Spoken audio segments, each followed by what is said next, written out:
Good morning, everyone, and welcome to our webinar. And today's webinar is entitled, What Does the Morning, everyone, and what does the onboarding process look like post-pandemic? Presented by HR Grapevine and Clear Review. My name is Eric Niewarowski. I'll be moderating today's webinar, and I'm thrilled to be joined by Nick Gallimore, Director of Talent, Transformation, and Insight at Clear Review, where we are going to be talking about all things onboarding in this post-pandemic age. It's a topic that I'm quite interested in, as I was onboarded totally remotely about a year and a half ago, and it was really a nerve-wracking experience at first, but then I found it to be quite beneficial. So really excited to get in that topic there with Nick in a bit. And so just some housekeeping. We have a poll up. You'll see it on the right-hand side of your screen. Please go ahead and give us your thoughts on that, and we will be sharing those results just a little bit in the presentation. And also, please feel free to ask any questions during any time during today's webinar. Just enter your questions into the chat there, and we will get to them at the end of Nick's presentation. So why are we here today? Well, the COVID-19 pandemic has altered the way we work forever, and as a result, the way we onboard people too. Now, as businesses recover from the Great Resignation, many organizations are changing the way they do things. And along with that, a top priority really should be the onboarding process. We need to lose those workflows and forms and instead find ways to truly inspire and engage our employees from day one. And effective onboarding can enable our people to be engaged and to support the organization from years to come. So Nick is going to take you through why the onboarding process needs to change in the wake of this Great Resignation, how to get the most from the new onboarding process, and why the probation period is an out-of-date concept. So without further ado, Nick, please take it away. And thank you for joining us today. No worries, Eric. As always, thank you very much for having us, and good morning, good afternoon, depending where you're watching us from. Thank you very much for taking some time out of what I'm sure are some busy schedules to come and spend some time with us this morning. Just by way of background, and I kind of really appreciate the intro, Eric. So I've spent my entire career working in the talent management space. I've spent a lot of that time working very hard to encourage organizations to think differently about their people, whether that's the way that we hire people, whether that's the way that we onboard people, the way that we develop people, or crucially, the way that we engage and try to get the best from our people. It's been something that's gripped me for the majority of my career. And I have to say, probably the biggest thing that's always confused me slightly is quite why something as fundamental as performance, and in particular getting the best from our people, is often something that our organizations leave to slightly underinvested, dysfunctional processes that we often see at the heart of our organizations. So hopefully that sets the scene for where I'm coming at a topic like onboarding today. And I guess at first glance, you think about onboarding and think about what's going on in the world right now. It might feel like a slightly unusual time to be thinking about something that we often attempted to consider to be quite trivial. But actually, I'm going to try and explain today, I'm going to reposition onboarding, and I'm going to argue that it's probably one of the most important topics we should all be putting thought into at the moment. And being frank, the kind of too long didn't listen version, if you like, there are three reasons why.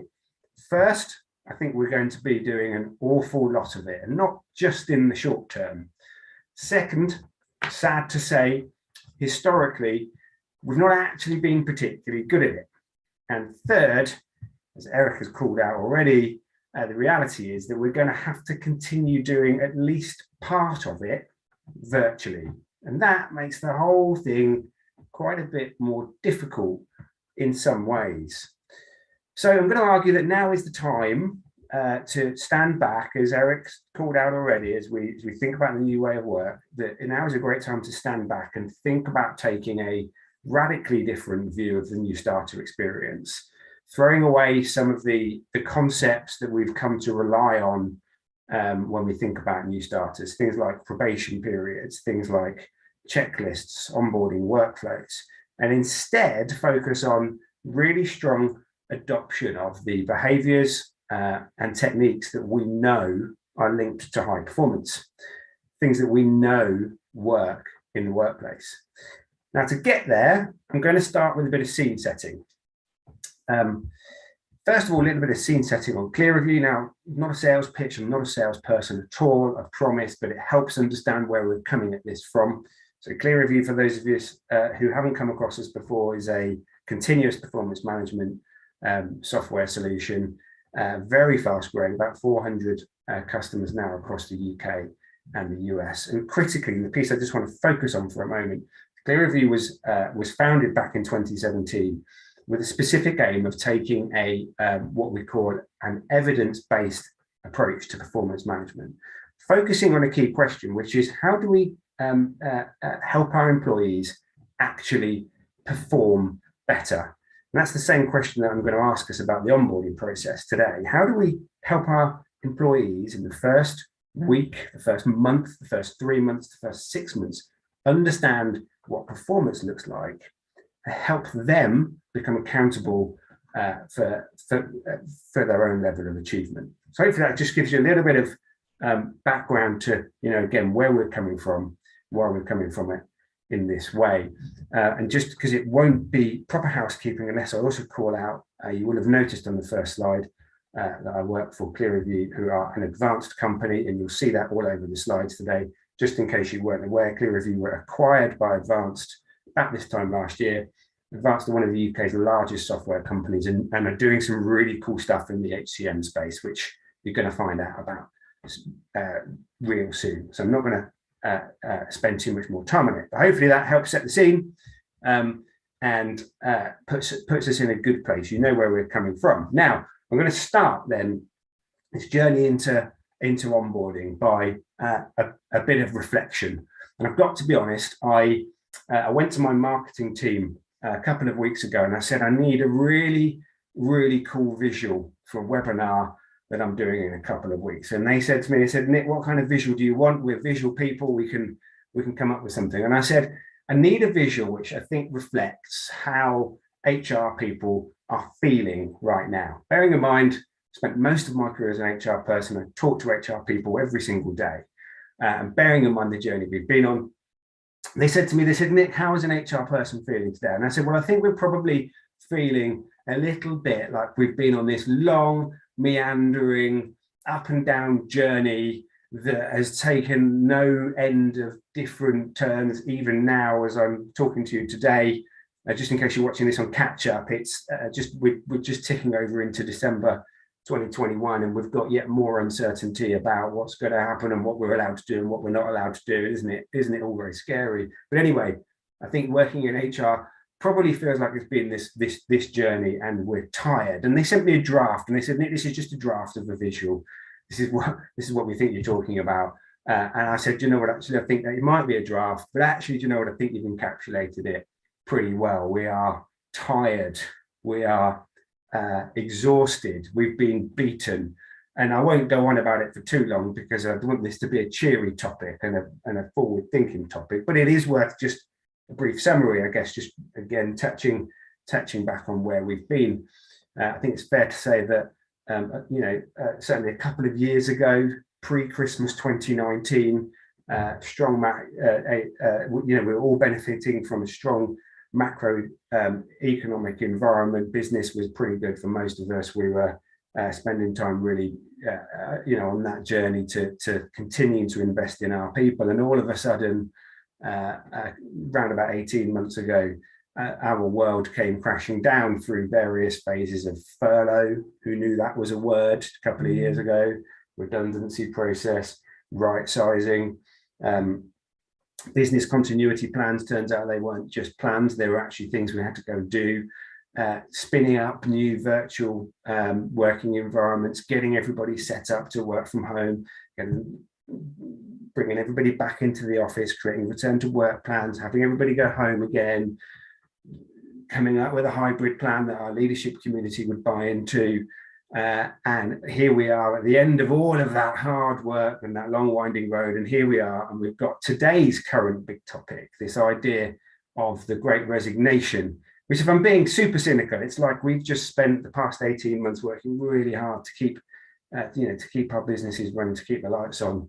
And the big thank you we get is that everybody's leaving, which isn't very fair. So, but that's kind of where we are. And I think, as Eric called out earlier on, I think we asked you as you came onto the webinar, just to do a quick show of virtual hands. Now, I've got a fairly good sense, I think, of how this is going to come up, but we wanted to understand, for those of you on the call today, how many of you have felt the impact of this so-called Great Resignation, the idea that more people are leaving our organizations than ever before. So, Eric, I don't know if we've got any results of the poll yet. I don't see them, so I'm relying on you to relay them back to me, I think. Yeah, we'll get those in 1 second. I just, while we wait for the results to come in, please give your marketing team a giant kudos from me, because that pretty much summed up my entire experience the last 2 years, kind of slouched over. Also, the feeling that I was running around in circles. So let me just see about these poll results here real quick. 1 second, please. 1 second. Here we go. All right, so 26% said yes, it's been a significant issue for us. 47% said we have seen some negative impact. 24% said we've not really been impacted. And 3% have said we've actually seen a net benefit at this time. So I don't know what that historically lines up for you, or if are those hitting those sort of assumptions that you had heading into this, Nick? Yeah, I mean, if my maths is correct, and I'm now doing maths on a piece of paper over here, then by my reckoning, that's about 25% of us are saying that either we've not been impacted or we've seen a net benefit. So 75% of us are saying, actually, yeah, this is this thing that we're hearing about is a thing, and it's having a bearing on us. And actually, a quarter of us are saying, yeah, this is, do you know what, this is a significant issue. I think that's quite newsworthy, and it certainly backs up what I'm hearing. And I talk to HR directors every single day, and I talk to talent acquisition people every single day, and I know that out there in the market right now, it is really, really tough. Now, the good news, I guess, I mean, I don't know how good news it is if you're in that 75% of organizations that are feeling some pain. The good news is that you're not alone. In fact, if you look at the number of vacancies that there are in the UK right now, and you'll quickly, by the way, for those of you who've not been on a webinar with me before, spoiler alert, I really like graphs. So I've had the feedback before. We're going to talk about feedback later on. I'm always interested in feedback, but I'm sorry up front about the graphs. But this is a simple time series plot of the number of job vacancies in the UK as recorded by the Office of National Statistics. And you can see it's a pretty boring curve until we hit COVID in 2019, and then everything kind of falls apart and turns to muck. And then this really sudden recovery, I think, is quite stark. And it's tempting, obviously, and I know this has been headline news. There's a record number of vacancies in this country right now. It's ticked over the million point now, which is kind of indicative again of that kind of 75% of us are actually feeling the pinch, and we're out there fighting for talent. And it does make you question, why is this the case? Why are we all feeling the way we're feeling in this poll? And I think there are three things that are driving this. I'll talk about each one. The first is that pivot to home working and the subsequent rollout of hybrid models. And that's fundamentally changed the way we think about work. The second is that work-life balance has become more important than it's ever been before. And actually turns out, and I'll show you why in a minute, plenty of people are willing to move to find it. But thirdly, there's been a rapid acceleration of digital and workplace transformation, which is actually fundamentally impacting some professions. And that, I'm going to argue, is probably the one thing that we should all be looking at.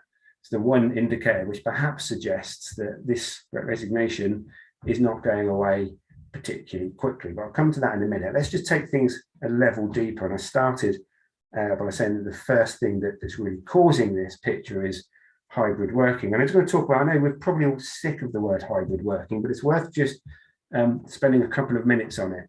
We did a piece of work here at Clearview about 6 months ago, piece of research. We went out to the market and asked 1,000 people, and crucially, these are 1,000 people who pre-pandemic were working in an office environment and who during the pandemic were forced to work from home. Forced to work from home is probably is the right word actually. And we asked them specifically, we said, moving forwards, now bearing in mind this is before really hybrid kind of approaches have been unveiled. Moving forwards, how much of your time would you like to spend in the office? And this is what we've got back. This is 1,000 people, bear in mind. I appreciate this. I told you I like graphs. I know there's just percentages all over this crazy thing. So I'll explain it for a second. The percentages along the bottom is the amount of time different people would like to spend in the office moving forward. So interesting things that came out of this. Number one, only 6% of people wanted to come back and be in an office 100% of the time. So for those of us who are working with leadership teams who really would like that to happen, we've got a challenging situation. We're going to disengage 94% of our people. Flip side of that, actually 19% is quite a significant chunk of people never want to come back into offices again. So Eric, obviously you said you're onboarded remotely. That remote desire for remote working is going nowhere. But I think the most interesting thing of all actually is what this shows in the middle, because what it shows us is that people want very different things. There is no consensus. There is no simple good chunk of people who'd like to spend half of their week in the office. It's much more varied. And the success of remote working in particular has meant that people have felt and still feel like they can design their lives now around work like they've never done before. Now, this clearly, what this combined with then actually organizations and those of us in the profession trying to balance the need and often the desire of our leadership teams with the need and desire of our people, and to turn those into hybrid policy has obviously been particularly challenging. And I would like to highlight how challenging that's been just by talking about some examples and the different examples that we've got. So the ways that different businesses have reacted to this challenge of hybrid working. I always start with Deloitte. This is all public available information, by the way. Now, Deloitte came out a few months ago and they said, we'll let staff decide when, where, and how they work, following the success of remote working during the COVID crisis. Right? So they're taking a very particular position. It's up to you guys. You decide. It's absolutely fine. Interesting approach. Obviously, there's a bunch of organizations, but Goldman Sachs probably the highest profile, who have taken the opposite view. And they've had a bit of, there's been a bit of talk around this, but for them, they believe that hybrid working, or sorry, I should say remote working is not great for their business. And they've had a bit of press around this. There's definitely something in what they're saying, right, about the apprenticeship culture and around learning. And I think lots of organizations that have kind of abandoned office working to a certain extent are going to learn that there's definitely something. We're going to talk about onboarding, obviously, definitely something in that. Last but not least, Apple tried to take a position in the middle. Policy was like to come to the office 3 days a week. Here's how their staff reacted.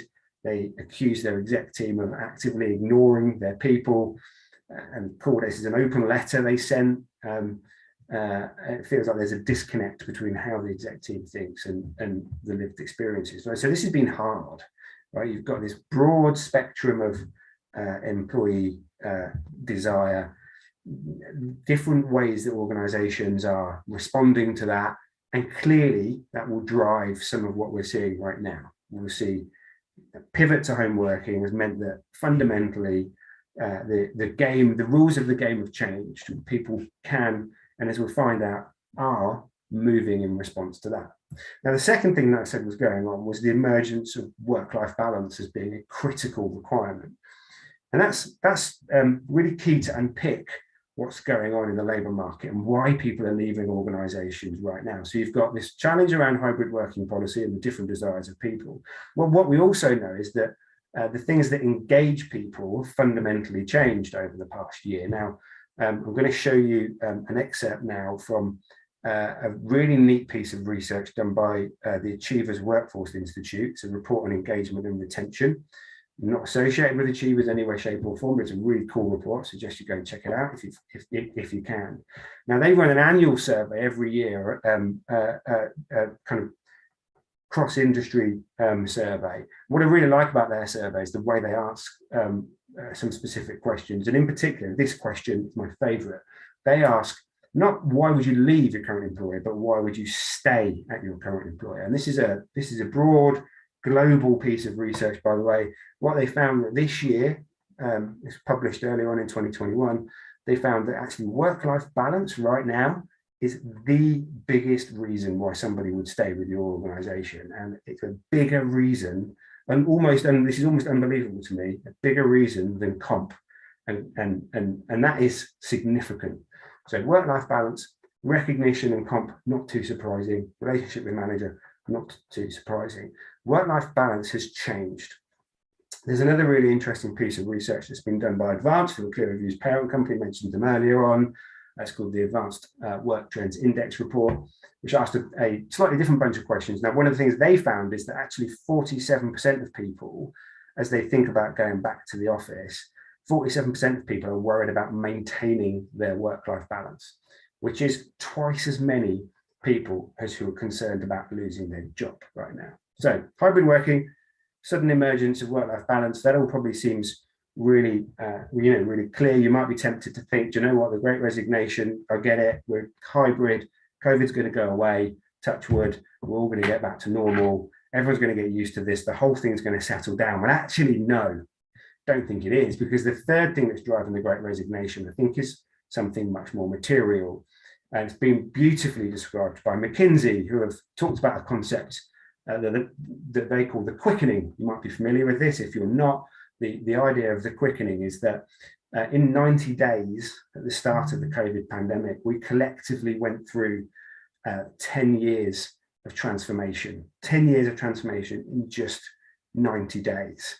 And that's transformation of the way that we work, it's transformation of the kind of economy, it's transformation of a set of kind of key industries that make up the wider economy. Now, if you look at the impact that process of that rapid acceleration has had on some parts of the economy, what you realize, and what McKinsey have pointed out, is that some areas of the economy are now growing significantly faster than they were pre-pandemic, and some much more slowly. Now, when you add that up and you think about what's the impact, all of those changes, all of that quickening on our people, and if you add that up and translate it through a skills focus, what you find is that across these 8 countries, you can see on the screen right now, more than 100 million workers, or that's 1 in 16, will need to find a different occupation by 2013, which is an increase of 12% of what was already being estimated. That means, if you think about that, it means if you've got people working in industry right now, that because of this rapid shift, the number of opportunities in that industry available to that worker might be shrinking, or they might be expanding. You've got lots of people working in industries where actually they can see, you know what, the number of opportunities for me is not increasing. I'm going to look for a move. Now, I think this is really, quite important. It means increased levels of movement, increased levels of people changing industry and looking for new roles in the long term. On the one hand, that's good news for us. It means there'll be candidates on the market, but actually, on the other hand, it's a different challenge, because we know that a significant chunk of those people are likely to need reskilling. And in fact, we know that something like 20% of the talent base in the UK is predicted to be underskilled in the same time frame as this report, so by 2030. So 3 things driving the Great Resignation. I know we're talking about onboarding, coming to onboarding in a minute. If we're willing to accept that, number 1, there's lots of movement in the market right now. Number 2, some of that is short-term, it's related to hybrid, but actually some of it's far more endemic. It's probably fair to say that we're likely to continue needing to hire and onboard people for a sustained period just yet. So I guess it's pretty good news for us that we're really great at hiring, right? Or wrong, maybe. Now, this is one of my favorite stats. I promise I haven't got too many more stats for you today, but actually one of the challenges we find, and often, particularly when I get together groups of talent acquisition people, I often ask people, what are the key metrics that you use to measure recruiting in your organization? Lots of recruitment metrics out there: time to hire, cost per hire, empty seat time, all sorts of different metrics. One thing that organizations are pretty poor at measuring is their hiring success rate, i.e. how good were our hiring decisions? And actually, it turns out this is quite a difficult thing to track. So imagine every single person you've hired in your organization, you plot them over an 18-month period of time. 18 months later, you're going to look back and you're going to go, okay, how good were those hiring decisions and those onboarding experiences that we gave people? How many of those hires turned out to be successful? Pretty difficult to measure and pretty difficult to study, but it has been studied. A landmark study done by the folks at Leadership IQ tested this over 3,000 hiring decisions in the US. And what they found was that 46% of all new hires fail in the first 18 months. When I say fail, I mean they quit, they were fired, or they had a poor performance review. That's 46%. So not far off, half of all the people that we hire do not make it through the first 18 months. So increased level of attrition, increased level of hiring off the back of that. Actually, some question marks about how long that might last for. And actually, systemically, if you look this is pre-pandemic, by the way, if you look how good we were at getting people into our organization, actually not that great. And quite interestingly, if you want to understand the detail behind this, and I won't pause on this for too long, but actually, you know, why do 46% of new hires fail? Well, actually, if you look into the detail, it turns out that 11% of the time the new hires would fail because they weren't able to get the required knowledge or skills through the onboarding journey, or they didn't come with enough knowledge or skills. But actually 89% of the time it was something related to either attitude or aptitude, as the authors of the study call it. And I appreciate there are some different variations of that. So actually, and I kind of like this stat because it demonstrates that not only are we not great at creating successful hiring solutions, often that's because we're not perhaps looking for the right thing in the first place, given that the majority of hiring practice in the UK is to go and seek candidates with specific knowledge, skills, and experience. Anyway, now if you look at that, and actually if you go out there and try to find get a view on onboarding practice in general. So bearing in mind, getting someone into an organization is partly about the hiring decision, it's partly then about the onboarding experience. So if we want to take a look at that 46% number, actually turns out, and I think I don't know if I promise actually, I think this might be the last stats of the day, we're pleased to know. If you actually go and have a look at how good we are at onboarding, turns out that 12%, a whopping 12% of employees think that their organizations do a good job of the new hire experience. I don't know how that makes anyone on the session today feel, but it's fairly. This doesn't surprise a lot of the folks that I speak to, particularly in talent management. We also know that a significant chunk, 69% of employees, are more likely to stay with a company if they experience a great onboarding experience in the first place. So anyway, so I was going to set the scene. Here we are, a couple of really challenging years behind us. We're in a situation now where the world has demonstrably changed, and we've got these short-term and systemic challenges that are going to cause increased hiring requirements for us. And actually, as hopefully I've at least stated the claim for, we're not that great at hiring and onboarding people. It's not historically something we've been great at. So I said at the start that in the kind of too long didn't listen version of this webinar was, number one, we're going to do lots of onboarding.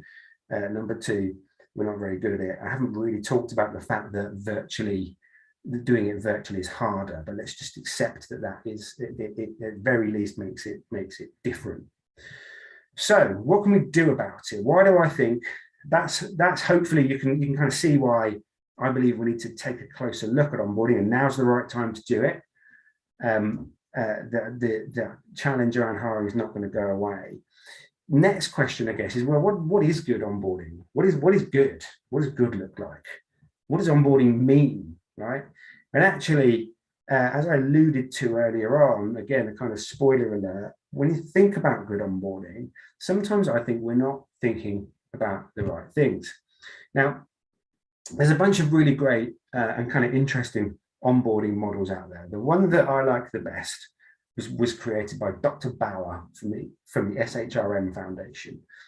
And it's known as the 4 C's. You might be familiar with this, but the idea behind the 4 C's is that there are 4 different building blocks that make up successful onboarding. So if you want to get through an onboarding process, and at the end of that process, you want to understand the level of success, you need to do that through 4 different lenses. Firstly, the most basic, the lowest level of the 4 C's is the idea of compliance.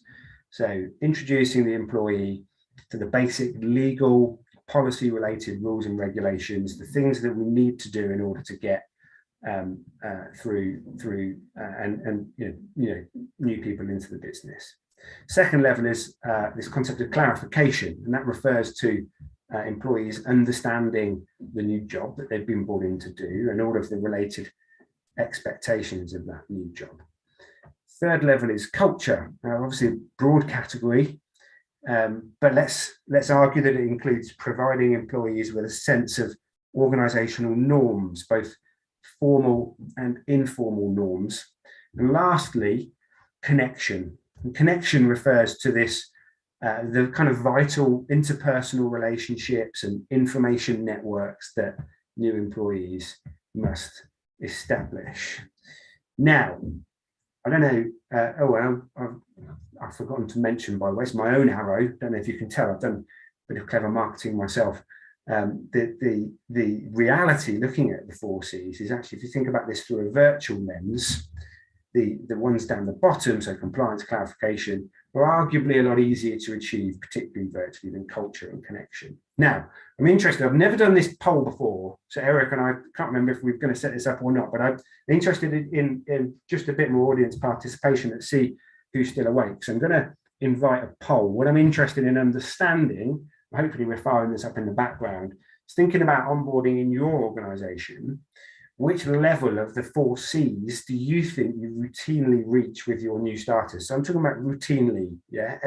The people, the majority of the people coming in, do you get as far as compliance? Do you get as far as clarification, as far as culture, as far as connection? And I've never done this poll before, Eric, so I've got no idea what we're going to get back. And I don't know, maybe we're going to get back that everybody's amazing at onboarding and we can all go home early. Who knows?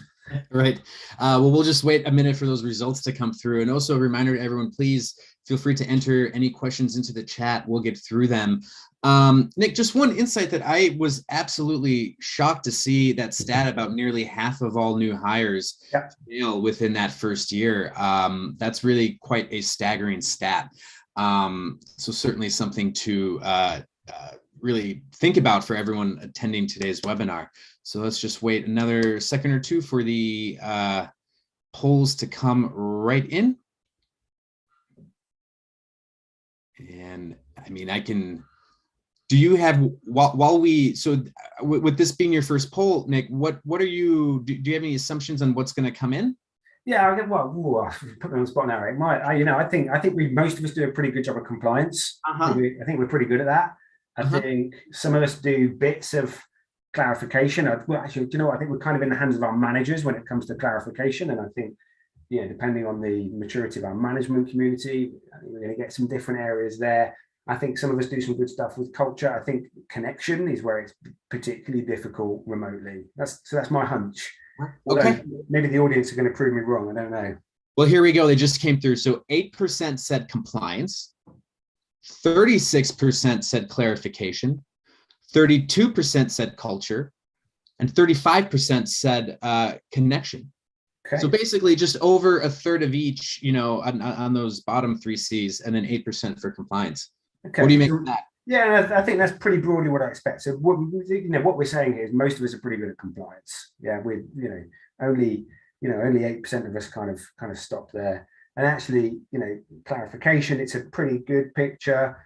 And I think what's interesting is that only 35% of us are making it as far as connection in our onboarding experience. Now, interestingly, the author of the 4Cs, Dr. Bauer, in the original report that she published, was the thought was that actually 20% of organizations get as far as connection. And bearing in mind that was pre-COVID, right? So 20% getting as far as that. So the reality is, and I think we've kind of backed up the theory here, the reality is that only 40% of us are getting as far as clarification through the onboarding process right now. Now, I'm gonna just, I guess, be a bit provocative for a minute, and I'm gonna get us all, everyone on the call, just to think for a minute about onboarding and why is that? Why do we have that what's stopping us from achieving all four of those layers, and start to think about and visualize onboarding in your organization. And I tried to draw my own visual today. It's not particularly good,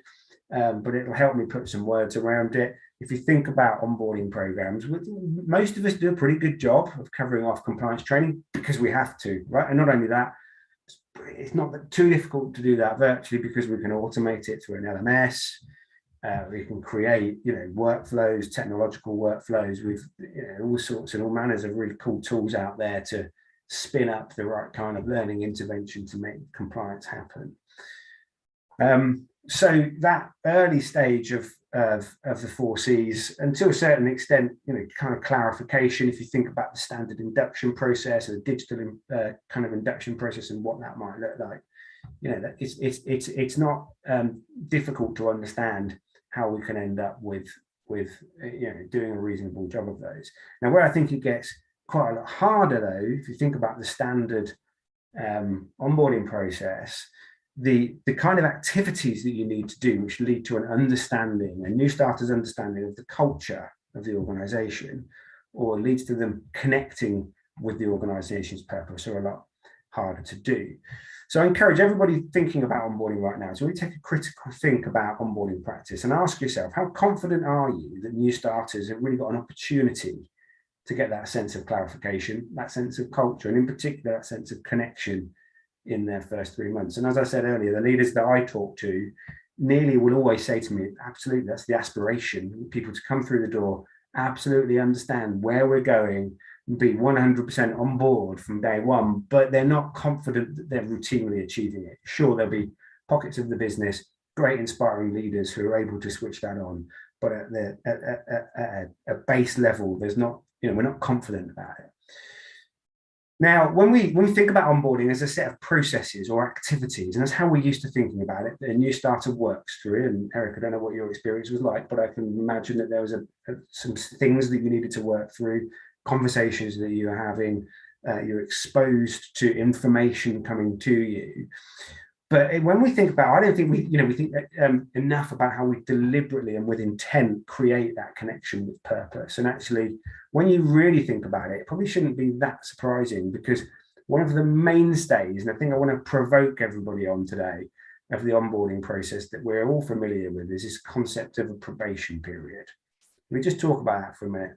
We understand that great onboarding, we have to do loads of it. It's about not just compliance, but it's about clarification, culture, and connection.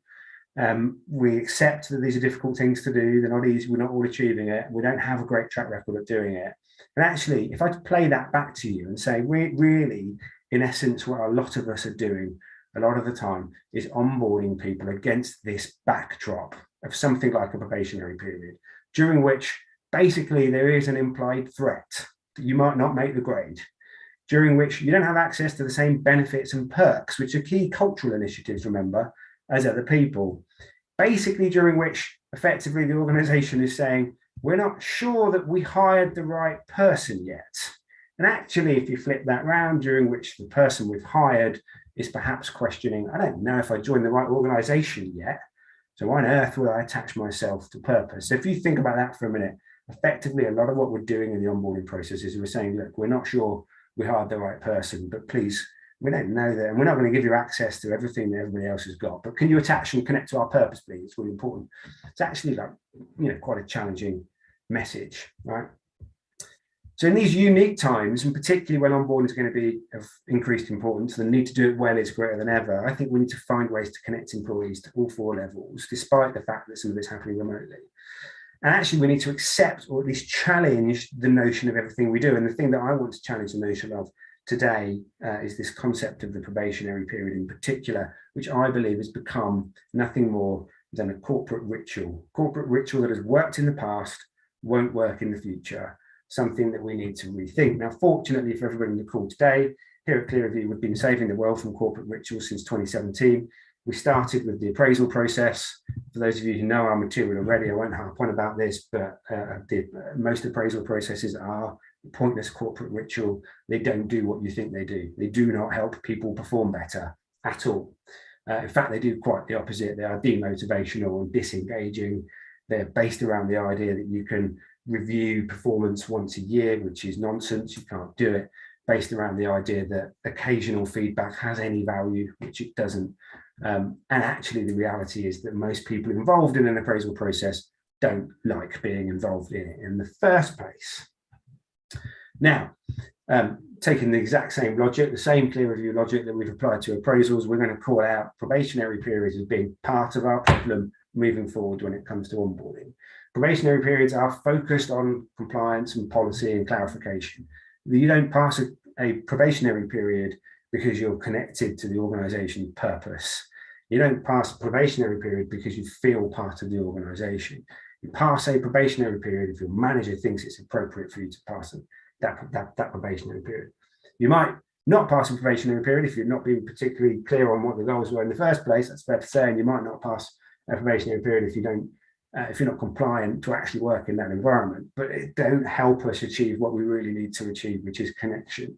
They are based around the idea that we can have the same old logic that goes into annual appraisals: sporadic, unaligned, meaningless objectives, tick box, admin heavy conversations. So the question is, hopefully, and I've passionately, hopefully, given you a view of where we're coming at this from. If we're going to move away from probationary periods, and if we're not, because that feels like quite a big step, by the way, although I will call out that Advanced, Clearview's parent company, 3,000 employees in the UK, have completely removed probation periods from every aspect of what they do, and they've replaced probationary periods with the model I'm about to talk about.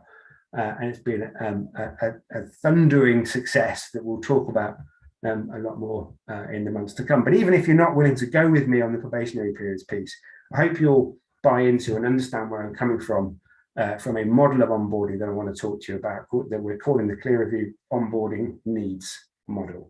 Call it the onboarding needs model, and you'll recognize some of that language from the concept of Maslow's hierarchy. It's a hierarchy of needs, and it's got 4 levels. Unsurprisingly, you'll see what it's loosely based on. It's loosely based on this, the 4 C's model. How can we think about onboarding through the 4 C's lens? Now, there's 4 models. Here they are. The first and most basic need in our model is goal setting. Come back to that in a moment. It's a more basic need, we're going to say, than compliance, which is interesting, given that there's some of us on the call today that don't quite get as far as clarification. But anyway, 3rd level is conversations, 4th level is feedback. And we think it's as simple as this. And those of you who've been on Clearview content before, you've seen us, or you've had some exposure to the concept of modern performance management, you might recognize some of these levels, because actually at the heart of that evidence-led approach to performance management that I called out at the very start of this webinar is the idea that modern performance management consists of 4 different things. It consists of agile goal setting, consists of real-time feedback, meaningful coaching conversations, and surfacing good data. And if you're interested, I see this is not a webinar on modern performance management, but if you're interested, what we know about most performance management, by the way, is it doesn't do what it should do. 54% of people believe that their performance management process has not had a positive effect on performance. Makes you think, what's the point? Focus on those 4 things you can see on the screen right there. Performance development will come from it. So you might recognize our new needs model, right? Because it's very close to the principles of modern performance management. So actually, that's where we think onboarding should start. And I'm going to walk you through each of those levels right now. The one I'm not going to focus on today is compliance. I'm not going to focus on compliance because we're all pretty good at compliance. In fact, compliance generally isn't the problem, okay? It's connection and culture that's the problem. So let's just talk about how those three remaining elements in our new needs model might work in your organization, why we think they're important. And the first thing to think about is this concept of goal setting. Clear direction and clarification from day one. I'm going to ask an open question, and I feel bold enough to do so because no one can answer, because this is one directional. So how many of you on the call today get your new employees to set goals for themselves on day one? My hunch would be not very many. We believe that's what a great onboarding process looks like. Creation of near-term goals that help a new colleague understand what a successful onboarding process looks like. Maybe the first week, maybe there's some success criteria for the first week. In the first week, I'd like you to go and meet all of the important stakeholders that you need to interact with. Maybe in the first month, your key goal is to understand some of the issues that the department have faced historically and come up with a kind of initial view on what needs to be done. Whatever the goal is, put it in the hands of the employee on day one. If you start to do that, you get the added benefit that actually it's the employee, the new starter, that starts to take control of their own onboarding experience.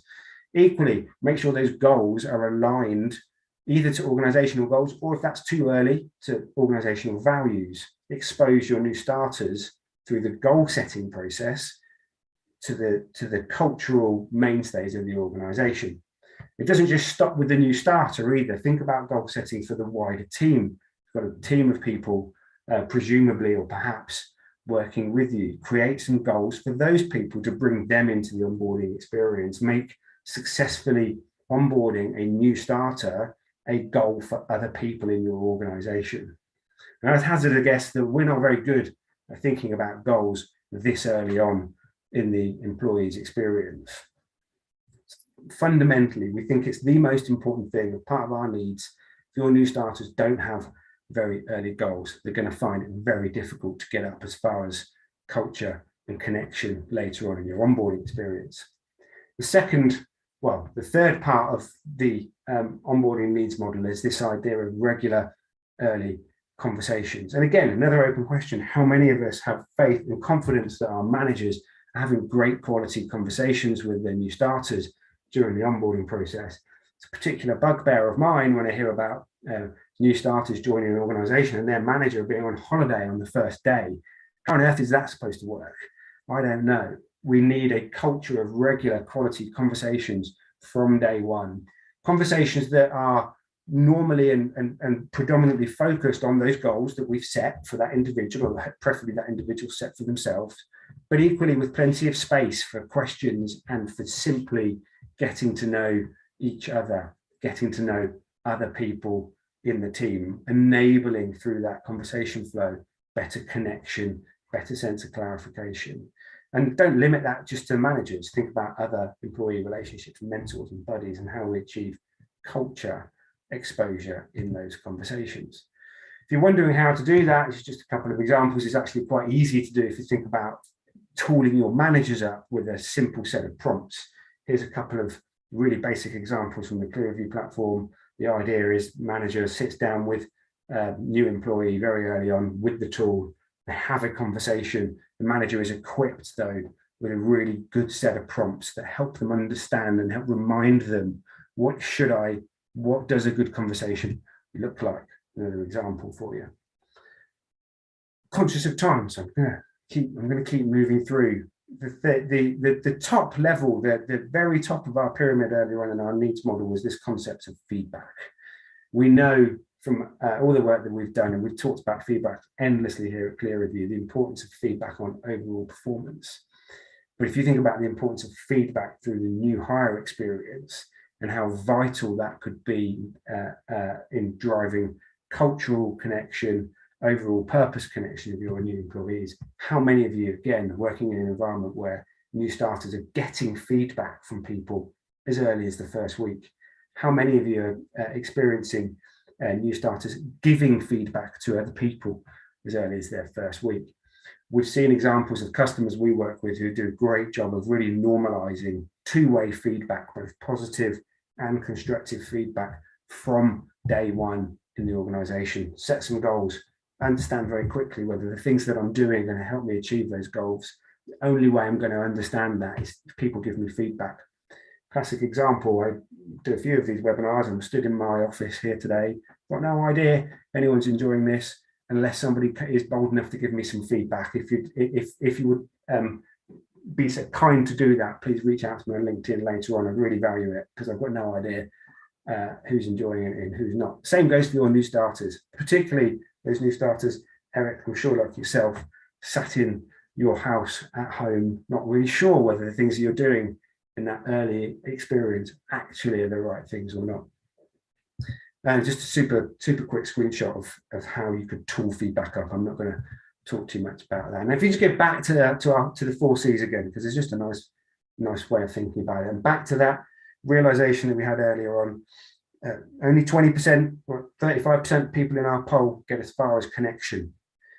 Think about, I've argued today that this is an important thing for us to care about because we're going to be doing lots of it. And I've argued that we're not that great at doing it. Think about some of the things we're talking about. We're talking about agile goal setting, helps drive clarification. Talking about real-time feedback, helps you understand the culture of the organization, helps you understand the norms of the organization, what's good, what's bad. Really good quality, meaningful coaching conversations, which help drive a new starter's connection.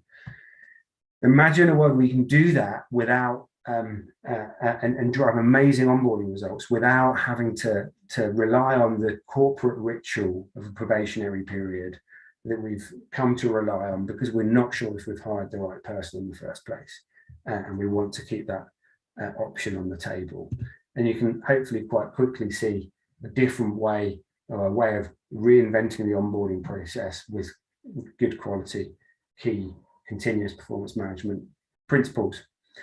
Conscious of time, Eric, and I'm pretty much wrapped up. I'm just going to leave one slide up on the screen and just point people out. It's a completely free resource. If anyone's interested in any of the things I've talked about today, we've got a completely free academy over on the Clear Review website. We just ticked over 2,000 members on this. It's completely free to join, full of resources, deep dive courses around some of the principles we've talked about today.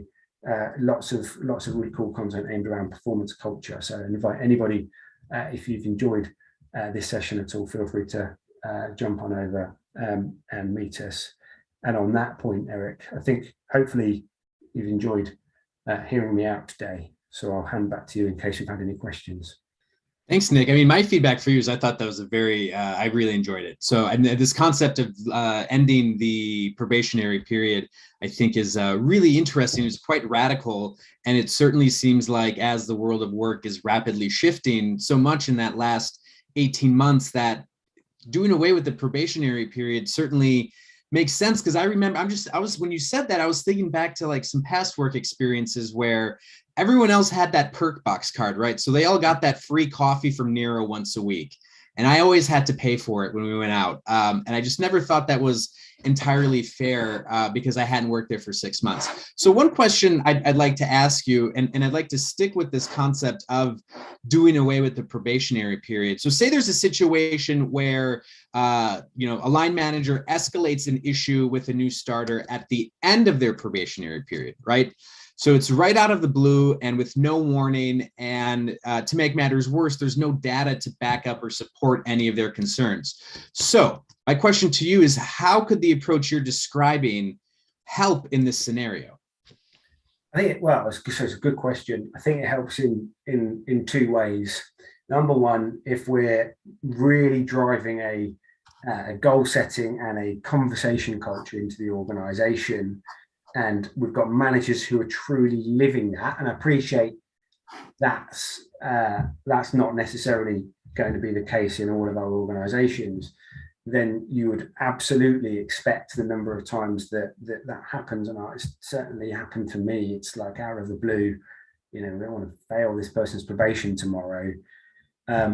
So if you've embedded the culture of conversations correctly, it shouldn't happen. But the second piece around that is if you, and partly this is about tooling, if you, with the right tool in place, a tool that enables you to capture data through every part of that. So a tool that enables you to capture, for example, conversation data, a tool that enables you to see and track how much feedback people are getting. You should be able to create the data organically through that process. I think that what you're describing really is a symptom of having a kind of a reliance on a probationary period, and having not really driven some of the things we talked about today. Right. So I think we have time for one more question, and then we'll let everyone catch on with their day, maybe go get some lunch or something like that. So say there's a situation where an organization has had historical problems in the past, getting their managers to really take the time to make a measured onboarding plan for their starters. Common challenges that are often heard is that they just don't have time to do it, and they want us, the HR teams, to create the plans for them. What sort of advice do you have in that situation? Yeah, I mean, it's interesting, isn't it? You've got a new start, you're a manager, you've got a new starter, and you're willing, I never understood this, you're willing to give accountability for that person's success to the HR team. It's never quite computed in my mind, but I totally get that it does happen. I actually challenge that in two ways. And in particular, my biggest challenge is I don't think it should all be on the manager. I actually think part of the accountability has to be on the new starter. And the way that I've run onboarding before is, you have, and just forget about compliance for a minute. I'm talking about getting my new starter up to speed. I've made sure I've sat down on day one, I've set some goals, or I've explained what's important and encouraged the new starter to set some goals. And just by getting the new starter to set some goals, suddenly they become accountable for achieving for setting the activity, the program of things that they need to achieve the goals.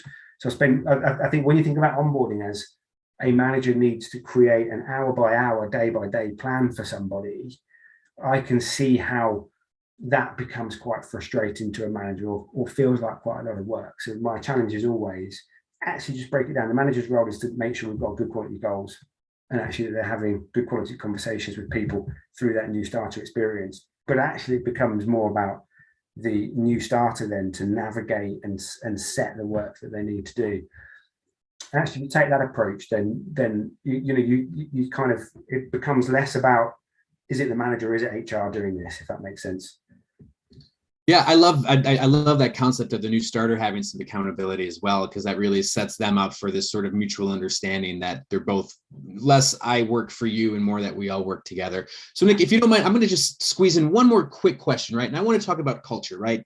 And you mentioned the formal culture and the informal culture. That the informal culture, that's really tough to do in a sort of remote sort of environment. What would you suggest to people out there who are wondering how to get that sort of team mentality and really get an idea for how all of our colleagues work together and interact when we're like this for the bulk of our time? Yeah, well, I think and it's a great question. You're absolutely right. I think for me it comes down to conversations.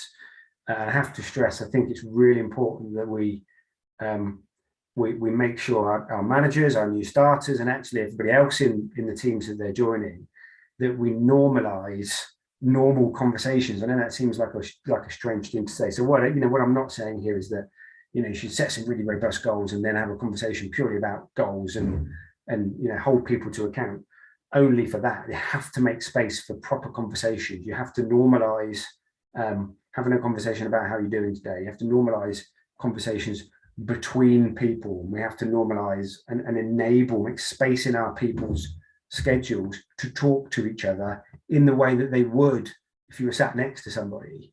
And I think there's a lot of talk about, we've lost the water cooler conversations, which all sounds a bit ridiculous. But actually the reality is, when we're working like this, most of the time our interaction is about the work. We've got to normalize the simple things in life of getting to know each other. I've seen organizations do things as basic and as straightforward as, we're going to mark out 20 minutes every Tuesday morning and it's coffee time, and you bring a cup of coffee with you. We're going to talk about work. We have to normalize that. Has to be okay. So I think it's through initiatives like that. Yeah, great. Well, we will leave it at that. Nick, thank you so much for all of your insights on onboarding today. Thank you to Clear Review and Advanced Company. Thank you to everyone for watching. And if you'd like to share this with your colleagues, it will be available on demand later today. Have a great afternoon, everyone. Thank you so much.